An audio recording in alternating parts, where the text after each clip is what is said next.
One thing that we see over and over again regarding the January 6th investigation, regarding the Ukraine investigation where Trump tried to blackmail Ukraine into doing his political bidding to run down his political opponent. We see it seems to me over and over again that if you're looking for someone with a man-sized share of testicles, you have to look to the women in Congress, because the men just seem to be hiding as best they can. Starting, goodness, way back with Fiona Hill and Marie Yovanovitch, it was the women who came forward. And have you noticed that there are two Republicans on the January 6th commission? There's Adam Kinzinger, who has, lo and behold, decided he's not running for re-election, and all of a sudden he finds character because he's not running for re-election.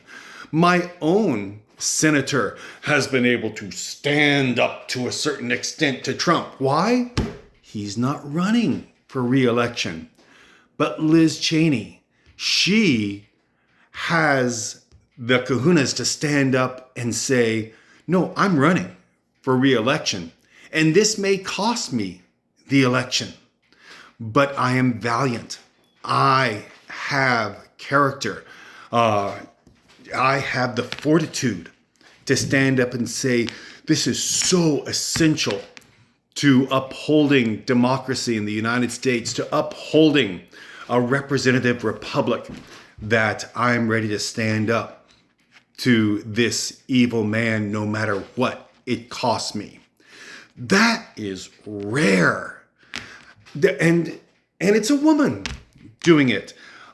You had, Cassidy Hutchinson. She's been the bombshell. Seems like so many of the other witnesses who are men are going, yeah, I think that's maybe what I heard him say, but, yeah, he said something along those. Cassidy Hutchinson has news for us that is just tremendously deep. Yeah, he sat there for 3 hours and called up other senators to try and other representatives to try and get them to work with him to overthrow and to falsify the election. Oh yeah, that's what was going on. We have it just seems to me that the men are all hiding, and they're very timid to go up to Mr. Trump and say, Mr. Trump, would you please open your purse and see if you can find my genitals? I just want to borrow them just for a tiny bit, if that's okay with you. Whereas the women don't. The women come up and they do what needs to be done. Something that Dickens said, and that I agree, women in general are far more earnest than men are. That is what I'm seeing over and over again, that if you're looking for someone who has the courage to do what's right, I'm seeing far more women than men.